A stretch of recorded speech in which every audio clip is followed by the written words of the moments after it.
to raise awareness about gender-based violence, particularly against women and girls. Some of you may have been involved in the activities around that as well. In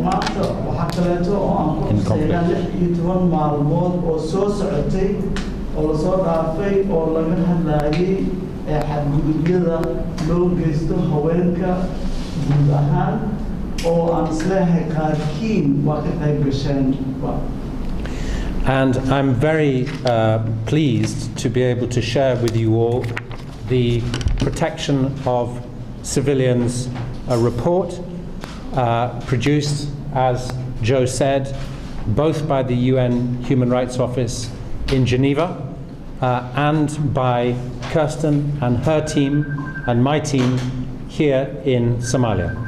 Reportkan uu gacantiisa ku hayo waa report ka hadlayo dhibka loo geysto dadka shacabka ah marka ay meel dagaal joogaan waxa kaleeto sidoo idin sheegay ninka odagaaba waxa isla soo diyaariyay xafiis Geneva ku yaalo oo arrimaha humanitarian xuquuqul insaanka xafiiska isaga uu madaxda ka yahay oo iskaashanaya xafiiska kaleeto.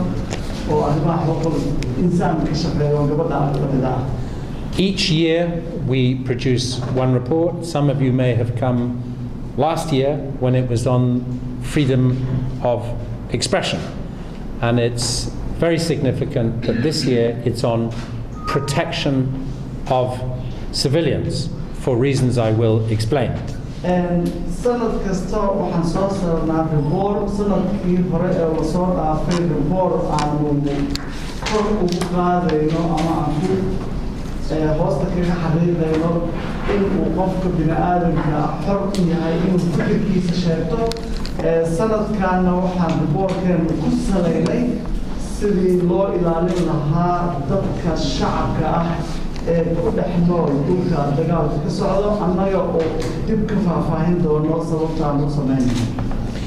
over the last year, Somalis have been working hard to reach an agreement on strengthening the Somali security sector. And as you know, there was a conference last week that confirmed that over the coming years, lead responsibility for security will be gradually transferred from AMISOM to Somali security forces.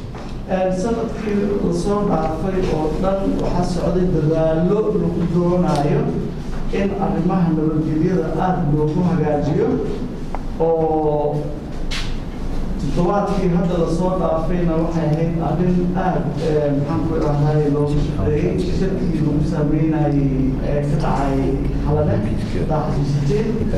waxaana weynayay oo ujeedadu ugu weyn ahayd sidii dhinaca nabadgelyada ay dhinaca Soomaalida mas'uuliyadeeda ugu soo wareegi lahayd iyadoo tartiib ah oo dhinaca AMISOM looga soo qaaday. I'm asked by colleagues in the TV crews for you to speak at somewhat greater length so that they'll have more of the soundbites, longer soundbites. Okay, so that means the translator has to take, what's your name? Hassan. Hassan, you're going to have to take a few notes because getting an accurate translation is, of course, very important. The point I'm making is that if things go according to plan, there will be a big initiative in the coming years to strengthen the Somali security sector, whether it's the army, policing, intelligence, maritime, and there's an opportunity to make sure that protection of civilians is hardwired into the security forces, and that all the capacities, all the skills and training and means available to protect civilians is part of the plan for strengthening security forces. ujeedada ugu weyn oo aan hoos ka xariiqayo waxay tahay marka aan ka hadlayo adkeynta ama xoojinta ciidamada nabadgelyada ee Soomaaliya oo militariga booliska ciidamada badda ay ku jiraan waxaa barbar socda sidoo kale in la daryeelo ama la ilaaliyo ammaanka dadka shacabka ah ee meeshaas degan xoojintu waa mid isbarbar socoto oo labada dhinac. Let me come back to this report. It is intended to provide a baseline of the current situation when it comes to protection of civilians, and I'm afraid to say the picture is not a pretty one.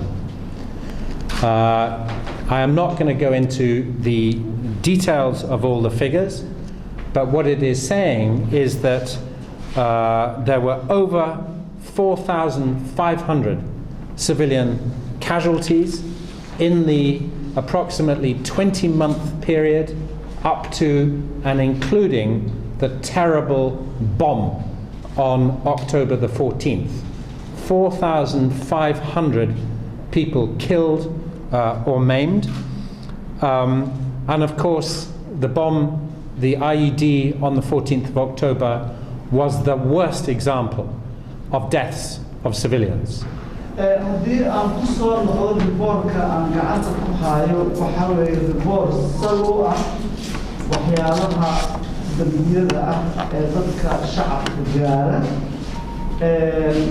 sida aad la socotiinba sawirka idiin muuqda maaha mid qurux badan laakiin waa mid ujeedada ka hadlaya riboorkaasi waxa uu sheegayaa in 4,585 qof ay waxyeelo ku gaartay dagaaladaas oo u kala baxsan qaar dhintay iyo qaar dhaawac noqday weliba ay ku jirto qarxii 14 Oktoobar ka dhacay baabuurkii qaxay oo ahaa mid aad u foolxun dad badanna ay ku geeriyoodeen.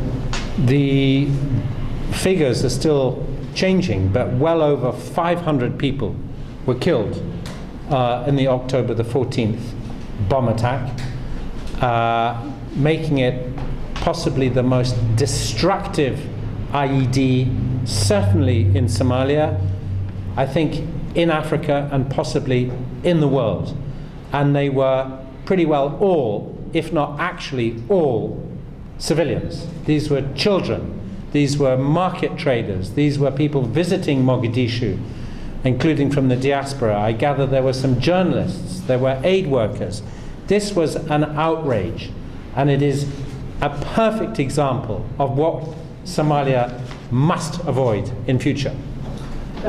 inkasta oo numberka dadkii ku geeriyooday ay yihiin kuwo isbedelayo haddana waxaa cad in dadka geeriyooday ay 500 oo qof kor dhaafeen iyagoo la hubo intooda ugu badani inay ahayd dad shacab ah dad journaliste ah maxaan ku yidhahdaa qaar ka shaqaynayo arrimaha gargaarka haddii aan xaqiiqada ka sheegnana wuxuu yidhi waxa halkaa ka dhacay wax aad u foolxun bay ahayd oo la odhan karo xitaa Afrika kama ayna dhicin arrintaasi waana arrin u baahan in si kasta oo lagu fogaan karo ama lagu baajin karo inay dhacdo arrintaasi in lagu dadaalo. The report is saying that 60% of all civilian casualties during that 20-month period that the report covers are attributable to Al-Shabaab. So they are by far the worst when it comes to activities that kill civilians in conflict. And of the incidents attributable to Al-Shabaab, 79% are as a result of the use of IEDs, improvised explosive devices, whether they are vehicle-borne or otherwise. sida boorka dadka dhintay iyo laga arkayo 60% dadka dhintay waa fal ay Al-Shabaab geystay 7% sida ay qaraxyadaas u dhacayna waxa weeye qaraxyada wax lagu xiro ama afka qalaad lagu yiraahdo IEDs, improvised explosive devices. So look, the fundamental problem we continue to face in Somalia is that people are using violence to achieve their political objectives. The next problem is that if you are going to use military force or violence, you have a responsibility, whoever you are, to protect civilians. Sharia law is very strong on the need to protect civilians. All the other parties to this conflict, all the parties to the conflict, claim that they have a responsibility and have mechanisms to protect civilians. And that's good that they do, and we encourage that. But the problem is, the reality is ugly. The reality is that too many young Somalis in particular, and civilians, are dying as a result of military activity. Arrinta murugada leh oo in la xuso u baahan waxay tahay qolo kasta oo abaabulan oo siyaasadaysan ujeedadooda markay rabdo inay gaaraan waxay isticmaalayaan iyaga oo qubaysan. Laakiin waxay iloobayaan in ay mas-uuliyad saaran tahay dib kasta oo geystaan inay iyaga mas-uul ka yihiin. Waxaa kaleeto mas-uuliyadda saaran inay ilaaliyaan nolosha iyo wax kasta oo hantiyo shacabku leeyahay. Dadka qaarkood marka aad sharciyada fiirisid shariica law oo ah sharciga oo islaamiga ah waa mid aad u ilaalinaya xuquuqda islaamka. Qolo kasta oo abaabulada waxay leedahay annaga waxaan loo yahay qaar aan ku dawrno dhibkaa la geysanayo iyo qaabka xisaabtan. Laakiin marka xaqiiqada la fiirsho waa mid aad u foorxun. Dhalinyaro fara badan baa ku dhimato, dad badan baa lagu dhibaateeyaa, laakiin mas-uuliyaddu had iyo jeer dadkii hawshaa geystay ay dusha ka saaran tahay. So the purpose of this report is to say, here are the facts. Notwithstanding the commitment of nearly all the actors to protecting civilians, the fact is that too many are being killed and maimed. Here are the facts. And I just want to say that a great deal of hard work, often brave work, has been undertaken to assemble the facts. And each fact in here has been checked and double-checked and triple-checked.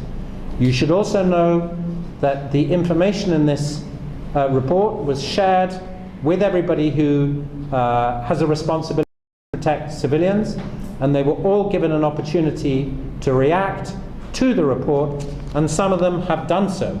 And you will find in the report some responses. But the point is that this is providing the factual situation. And the intention of this report is to allow us to work together to protect civilians. The intention of this report is not primarily to shame and blame, even though there is an element of that. The primary purpose is so that we can work with all parties to the conflict to improve protection of civilians. Reportkan aad arkaysiin waa report aad looga soo shaqeeyey. Xogta lagu aruurinayo ujeedada laga lahaa waxay tahay in ay caddahay in dad fara badan oo shacab ah dhibaato loo geystay. Cid kasta oo mas-uul ka ah ama qayb ka ah dagaalada socdo, inkastoo leeyihiin waxbaan anagu difaacaynaa oo dad ma dhibaateyn, laakiin xaqiiqadu waa mid ka duwan. xaqiiqadina warqadaasi ku taallaa. Waa report geesinimo leh oo si xoogaalnimo loo soo aruuriyey oo tirada la keenay ay noqotay mid mar labaad iyo mar saddexaad la hubiyo. Waxaa lala qaybsaday inta qolo ee ku jirta dagaalka ayaga oo la leeyahay xaqiiqadayda hortaada waa taas. Qaarkoodna waa ay ka soo jawaabeen. Ujeedada dhan ee laga leeyahay ma ahan in la ceebeeyo ama la fadeexeeyo ama la dhaliilo, laakiin waxaa weeye sidii loo xoojin lahaa ilaalinta dadka shacabka ah noloshooda. So let me end by just sharing with you some of the things that can be done to try and reduce this carnage. The first thing, of course, would be to try and end violent conflict.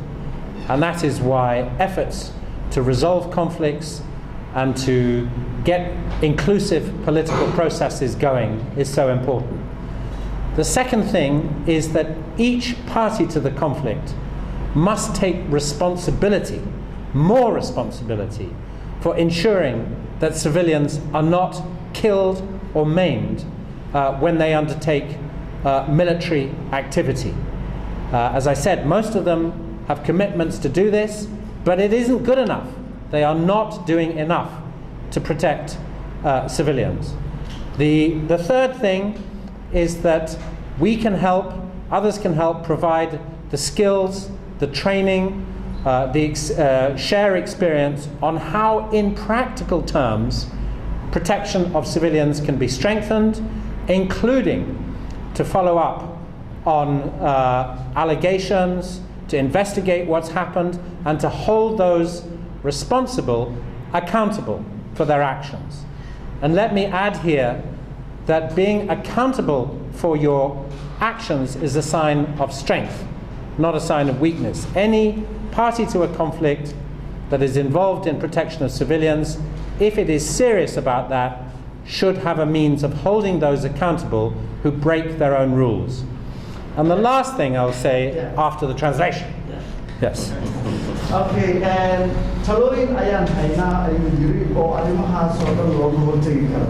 Ta koowaad oo muhiimadda waxay tahay in la dhammaystiro ama la soo afjaro dagaalada hubaysan oo ay ka mid tahay in qaab siyaasadeed wax loo xalliyo intii qoriga lagu xallin lahaa.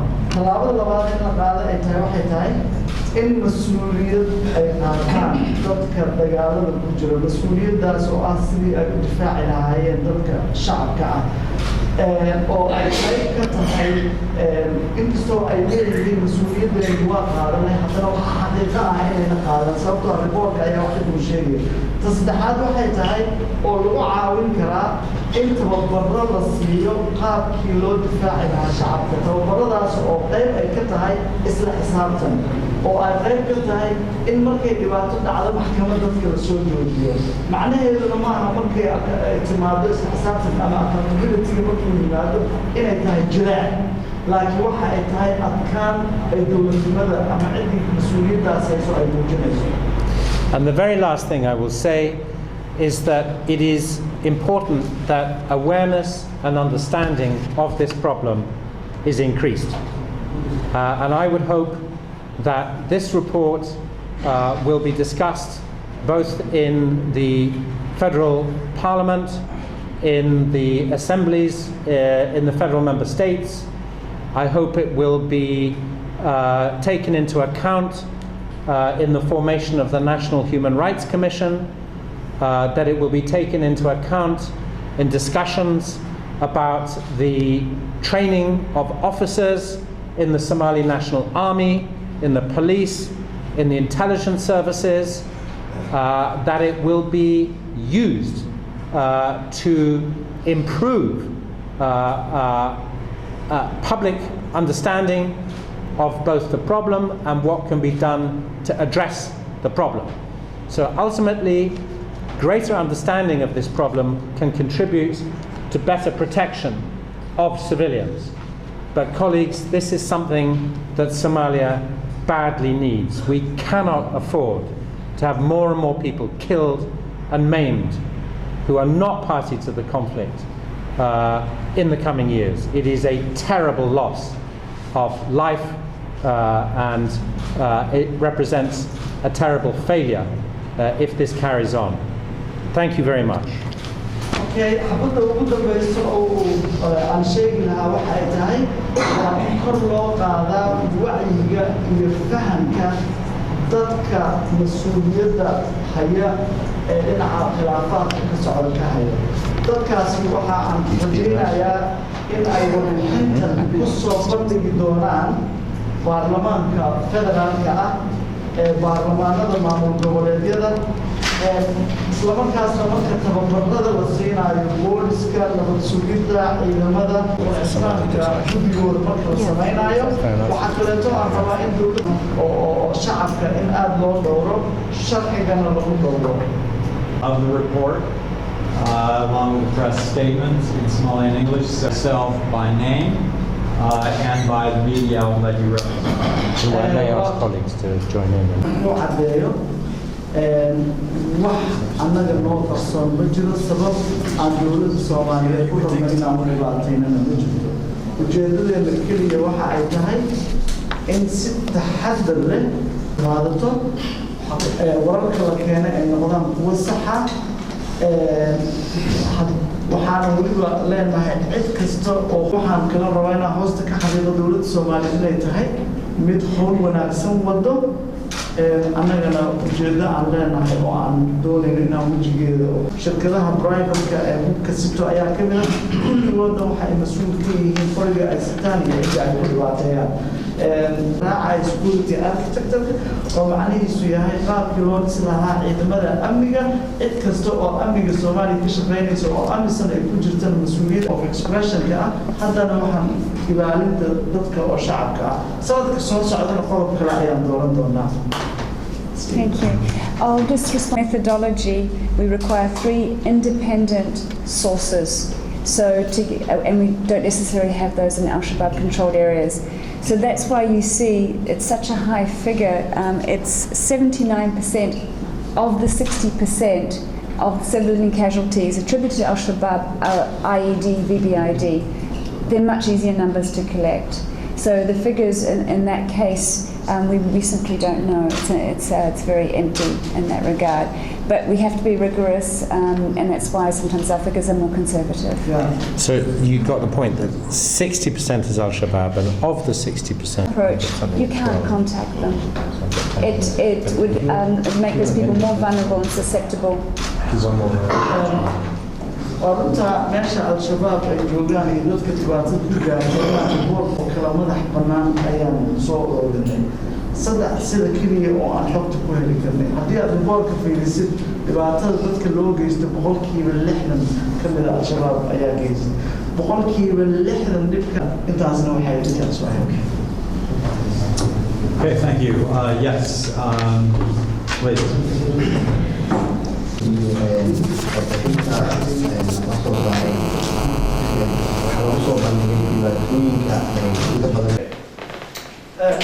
My name is Abdulkadir and I am from Star FM. And according to the report, it is very Somali National Army and not state actors. But I don't see the report too. And whenever we try to find out the report we got is drones and things like that. And the people or the organs, the actors who have used are the international. But sometimes what happens is there are civilian casualties which have been taken according to some reports by. Okay, so thank you very much for that question. In fact, obviously, you've only just right now, but it certainly covers both Amazon and the business of other international actors. The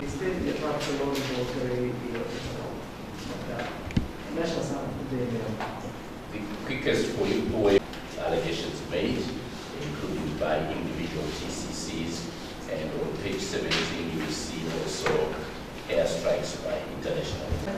Acknowledge that our sharing of allegations is 50% cases.